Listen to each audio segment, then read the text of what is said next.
नमस्कार दोस्तों, सौर एकेडमी सतना में आप सभी लोगों का फिर से स्वागत है। और आज की क्लास में हम लोग एमपीपीएससी के प्रथम प्रश्न पत्र समान अध्ययन के मॉडल सेट को हल करेंगे। ये 12वां प्रैक्टिस सेट है। इससे पहले 11 प्रैक्टिस सेट हो चुके हैं। यदि उन्हें नहीं देखा है तो देख लीजिए। इसमें पूरे सिलेबस के प्रश्नों को शामिल किया गया है। चैनल पर नए हैं तो उसको सब्सक्राइब कर लीजिए, ज़्यादा से ज़्यादा लोगों तक शेयर कर दीजिए। चलिए आज की क्लास को कंटिन्यू करते हैं। आज का पहला प्रश्न है, पेसा एक्ट भारत में कब लागू किया गया था? पेसा एक्ट भारत में कब लागू किया गया था? तो पेसा एक्ट भारत में 24 दिसंबर 1996 को लागू किया गया था। इसका राइट आंसर क्या हो जाएगा? 24 दिसंबर 1996 को लागू किया गया था। और पेसा का फुल फॉर्म क्या होता है? पेसा का फुल फॉर्म होता है panchayat extension to scheduled area. Panchayat extension to scheduled area, तो इसको भी याद रखिए। और मध्य प्रदेश देश में 7वां ऐसा राज्य है जहां पे पेसा एक्ट लागू किया गया है। तो यहाँ पे राइट आंसर क्या हो जाएगा? 24 दिसंबर 1996। नेक्स्ट को देख लेते हैं। आईपीएल 2023 का टाइटल स्पॉन्सर कौन है? ये करंट अफेयर का क्वेश्चन है, जो अभी आईपीएल चल रहे हैं। तो आईपीएल 2023 का टाइटल स्पॉन्सर कौन है? टाटा ग्रुप है। कौन सा है? टाटा ग्रुप। और ये 16वां संस्करण है, तो ये भी याद रखिए। 16वां सीजन टाटा आईपीएल के नाम से जाना जाएगा। नेक्स्ट क्वेश्चन को देख लेते हैं। संसार का सर्वाधिक सक्रिय ज्वालामुखी कौन सा है? तो संसार का सर्वाधिक जो सक्रिय ज्वालामुखी है वो कौन सा है? किलायु है। कौन सा ज्वालामुखी है? किलायु है। ये हवाई द्वीप के दक्षिणी भाग पर स्थित सबसे सक्रिय हवाईयन ज्वालामुखी है। और ये हवाई द्वीप कहाँ है? ये अमेरिका राज्य में स्थित है, प्रशांत महासागर में। तो यहाँ पे राइट आंसर क्या हो जाएगा? किलायु। नेक्स्ट क्वेश्चन देख लेते हैं। निम्नलिखित देशों में से किस एक को यूरेनियम सिटी स्थापित करने का श्रेय दिया जाता है? तो कौन सा देश है? ये कनाडा है। कनाडा देश है जिसको यूरेनियम सिटी स्थापित करने का श्रेय दिया जाता है। तो राइट आंसर क्या हो जाएगा? कनाडा। नेक्स्ट देख लेते हैं। आईसीसी विश्व कप 2023 का आयोजन कहाँ होना है? आईसीसी विश्व कप 2023 का आयोजन कहाँ होना है? ये भारत में होना है। महत्वपूर्ण क्वेश्चन है। आगामी अक्टूबर नवंबर में ये विश्व कप होना है। और चूंकि भारत से जुड़ा हुआ है और आगामी इवेंट से, तो बहुत महत्वपूर्ण प्रश्न हो जाता है। इसको याद रखिएगा। नेक्स्ट देख लेते हैं। बीमारी का यंत्र एमआरआई का मतलब क्या होता है? बीमारी का जो यंत्र होता है, बीमारी जिसमें चेक की जाती है, एमआरआई आपने सुना होगा, एक मेडिकल इक्विपमेंट होता है एमआरआई। इसका फुल फॉर्म क्या होता है? तो एमआरआई का फुल फॉर्म होता है मैग्नेटिक रिजोनेंस इमेजिंग। क्या होता है इसका? मैग्नेटिक रिजोनेंस इमेजिंग, चुंबकीय रेजोनेंस चित्रीकरण। यहाँ पे राइट आंसर क्या हो जाएगा? चुंबकीय रेजोनेंस चित्रीकरण। नेक्स्ट क्वेश्चन को देख लेते हैं। किस स्तर से अधिक की ध्वनि प्रदूषण कहलाती है? तो 80 डेसिबल की जो ध्वनि होती है, उससे अधिक की ध्वनि क्या कहलाती है? प्रदूषण कहलाती है। इससे अधिक की ध्वनि बहुत हानिकारक होती है। और 90 डेसिबल की जो ध्वनि होती है, इस शोर को बर्दाश्त करने की अधिकतम सीमा होती है। और यदि इतने शोर पर हम प्रतिदिन 10 घंटे रहेंगे तो बहरे भी हो सकते हैं। तो यहाँ पे जो राइट आंसर हो जाएगा 80 डेसिबल की ध्वनि। इससे अधिक की ध्वनि क्या होती है? प्रदूषण, ध्वनि प्रदूषण कहलाती है। नेक्स्ट क्वेश्चन को देख लेते हैं।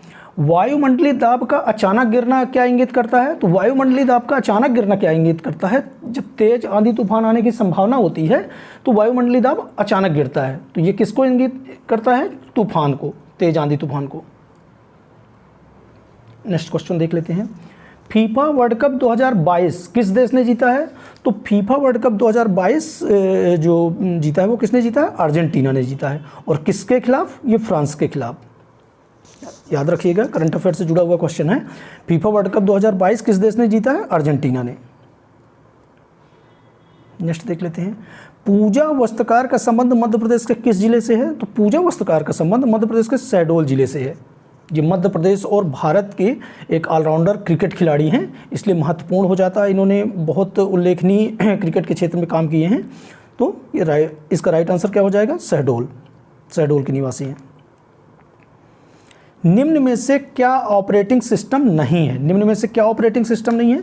तो यहाँ पे यदि देखें तो Symbian, Android, Berkeley software distribution, ये सारे ऑपरेटिंग सिस्टम। एमएस आउटलुक जो है ये ऑपरेटिंग सिस्टम नहीं है।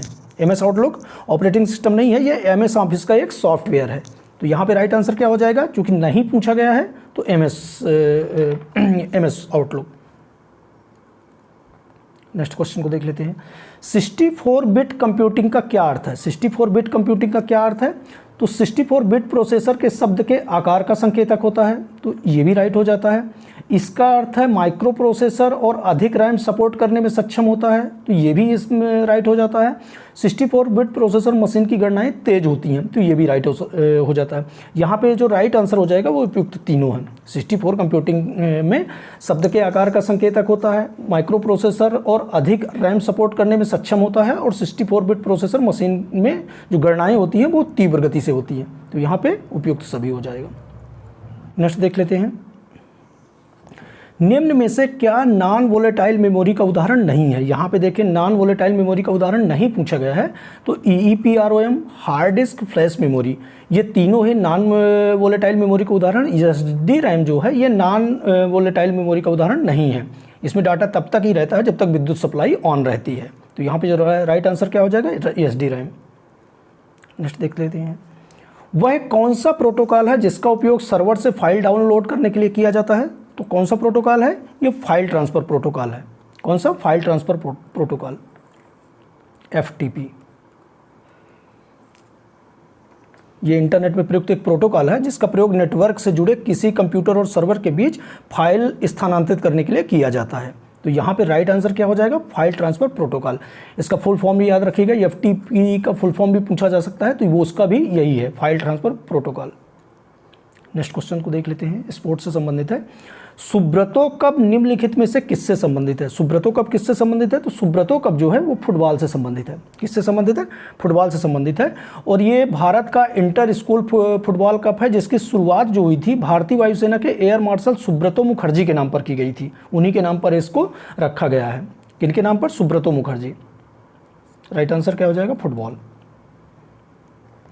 खो खो खेल में कितने खिलाड़ी एक टीम में होते हैं? तो खो खो के खेल की जो टीम होती है उसमें कितने खिलाड़ी होते हैं? 9 खिलाड़ी होते हैं। कितने खिलाड़ी होते हैं? 9 खिलाड़ी।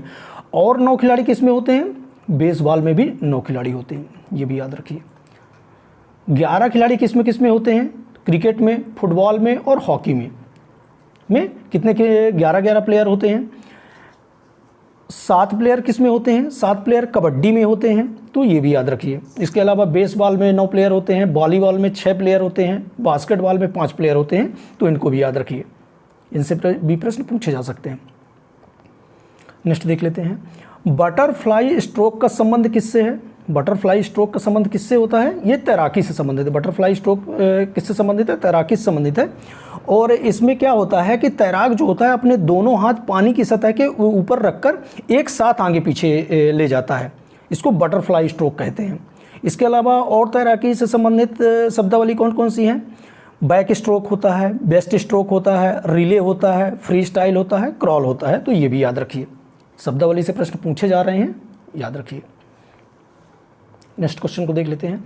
मध्य प्रदेश का सबसे ऊंचा जलप्रपात कौन सा है? तो मध्य प्रदेश का सबसे ऊंचा जलप्रपात जो है वो चचाई जलप्रपात है। कौन सा है? चचाई जलप्रपात मध्य प्रदेश का सबसे ऊंचा जलप्रपात है, और यह बीहड़ नदी पर, रीवा में बीहड़ नदी पर बना हुआ है। इसके अलावा देख लेते हैं भालकुंड जलप्रपात कहाँ है? ये सागर जिले में है। कपिलधारा जलप्रपात ये नर्मदा नदी पर बना हुआ है, तो ये भी याद रखिए। नेक्स्ट देख लेते हैं। भारत की सबसे बड़ी जनजाति कौन सी है? भारत की सबसे बड़ी जनजाति कौन सी है? तो भारत की जो सबसे बड़ी जनजाति है वो गोंड है। कौन सी है जनजाति? गोंड है। गोंड भारत का सबसे बड़ा आदिवासी समूह है। और यदि मध्य प्रदेश की बात करें तो मध्य प्रदेश की सबसे बड़ी जनजाति कौन सी है? भील है। ये लगभग 39% जो आदिवासी जनसंख्या है उसका कवर करता है। तो भारत की पूछे तो गोंड है, और मध्य प्रदेश की पूछे तो भील है। नेक्स्ट देख लेते हैं। मध्य प्रदेश पंचायती राज अधिनियम 1993 के अंतर्गत प्रारंभ में ग्राम सभा की कितनी समितियां गठित की जाती हैं? तो ये 8 समितियां हैं। कितनी समितियां गठित की जाती हैं? 8 समितियां हैं। 8 समितियां कौन कौन सी हैं? इनको भी देख लेते हैं एक बार। ग्राम विकास समिति, ग्राम सार्वजनिक संपदा समिति, ग्राम कृषि समिति, ग्राम स्वास्थ्य समिति, रक्षा समिति, अधोसंरचना समिति, शिक्षा समिति और सामाजिक न्याय समिति। इस तरह से 8 समितियां गठित की जाती हैं। तो राइट आंसर क्या हो जाएगा? 8। निमाड़ का रॉबिनहुड किसे कहा जाता है? बहुत इंपॉर्टेंट क्वेश्चन है। निमाड़ का रॉबिनहुड के नाम से मशहूर कौन है? भीमा नायक। भीमा नायक को निवाड़कर रॉबिन हुड कहा जाता है और 1857 की क्रांति के दौरान अंग्रेजों के खिलाफ इन्होंने अपनी छाप छोड़ी थी और भीमा नायक को एक महान योद्धा भी बोला जाता है। इन्होंने आदिवासी समूह को संगठित किया था। नेक्स्ट देख लेते हैं, मध्य प्रदेश की किस जनजाति की पंचायत को गोहिया कहते हैं? मध्य प्रदेश की कौन सी जनजाति की पंचायत गोहिया कहलाती है? तो गोहिया कौन सी पंचायत कहलाती है? कोल जनजाति। कौन सी? जो कोल जनजाति होती है मध्य प्रदेश की प्राचीनतम जनजाति है और इसकी पंचायत को गोहिया कहा जाता है। और जबकि कोलों के मुखिया को क्या कहा जाता है? चौधरी कहा जाता है। तो ये भी याद रखिएगा, कोलों के मुखिया को क्या कहा जाता है? चौधरी। नेक्स्ट क्वेश्चन को देख लेते हैं, निम्नलिखित में से किसे विश्व में प्रथम कंघी के आविष्कारक के रूप में जानते हैं? तो प्रथम कंघी के आविष्कारक के रूप में बंजारा जनजाति जानी जाती है।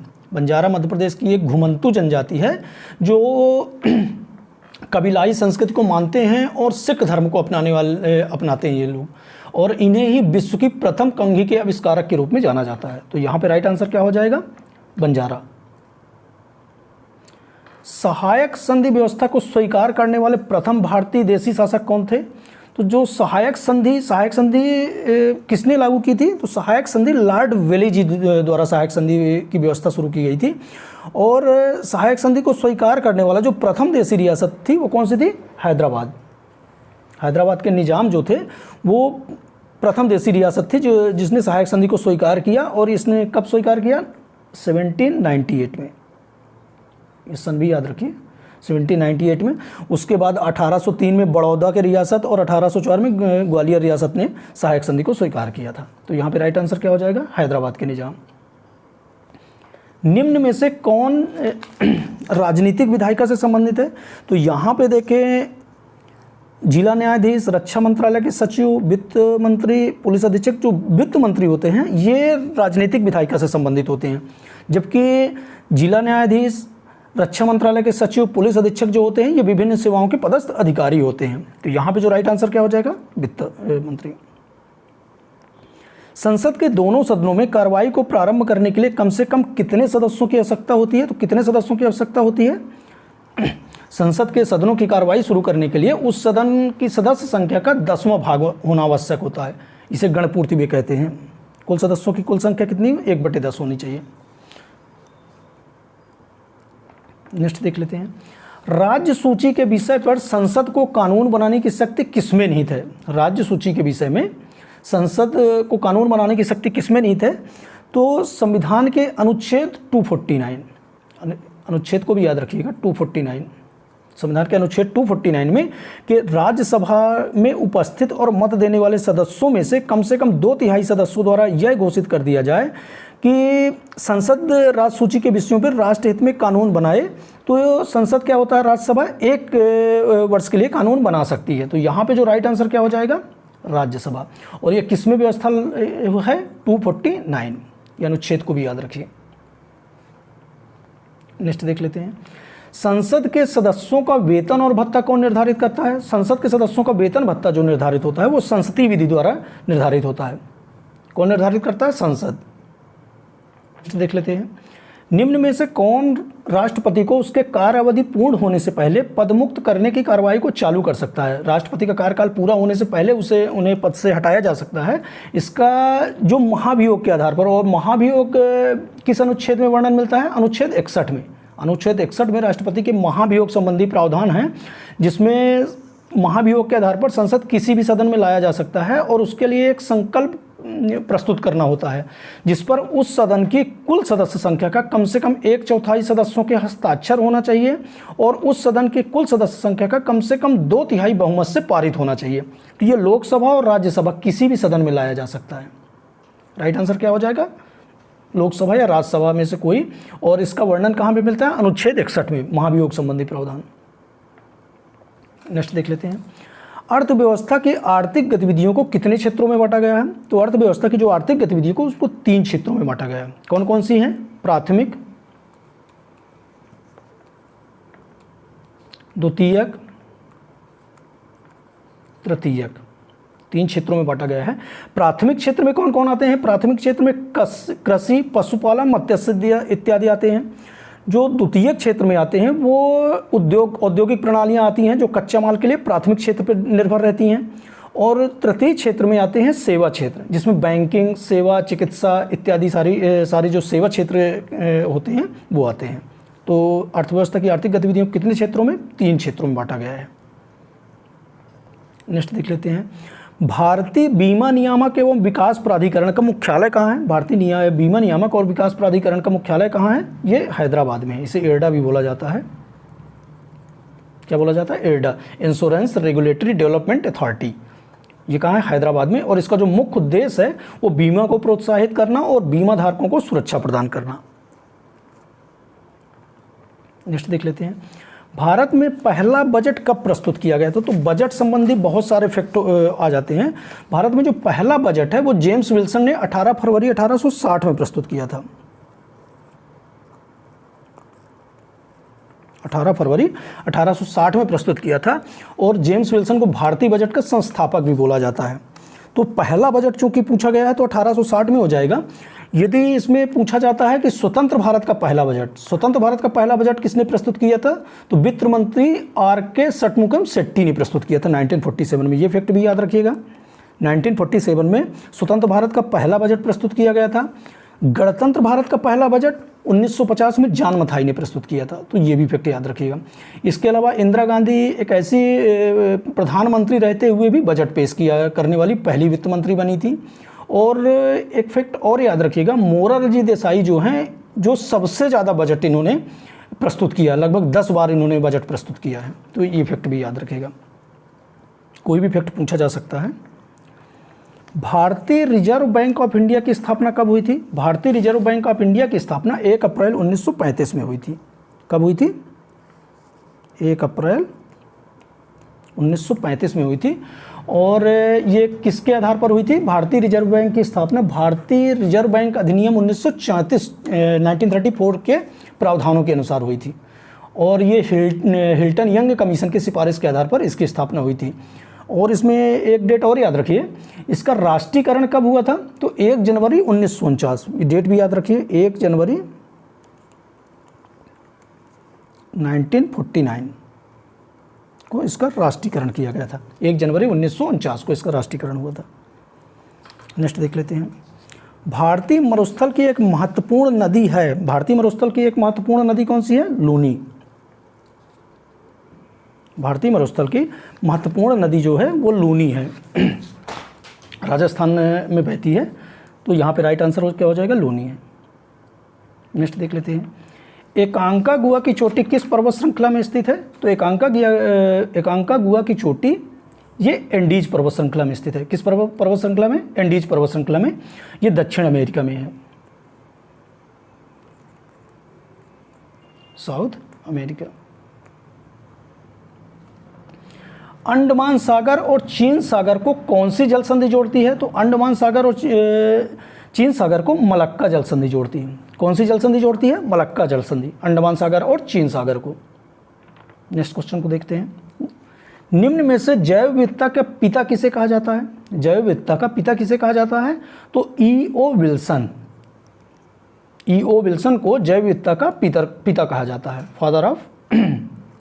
इसका राइट आंसर क्या हो जाएगा? E.O. विल्सन। पारिस्थितिकी तंत्र शब्द का प्रयोग सर्वप्रथम किसके द्वारा किया गया था? तो पारिस्थितिकी तंत्र शब्द का प्रयोग सर्वप्रथम ए टांसले द्वारा प्रस्तुत किया गया था। किसके द्वारा किया गया था प्रयोग? ए टांसले। यहाँ पे राइट आंसर ए टांसले हो जाएगा। जोग जलप्रपात किस नदी पर स्थित है? जोग जलप्रपात जो है वो शरावती नदी पर स्थित है। किस नदी पर स्थित है?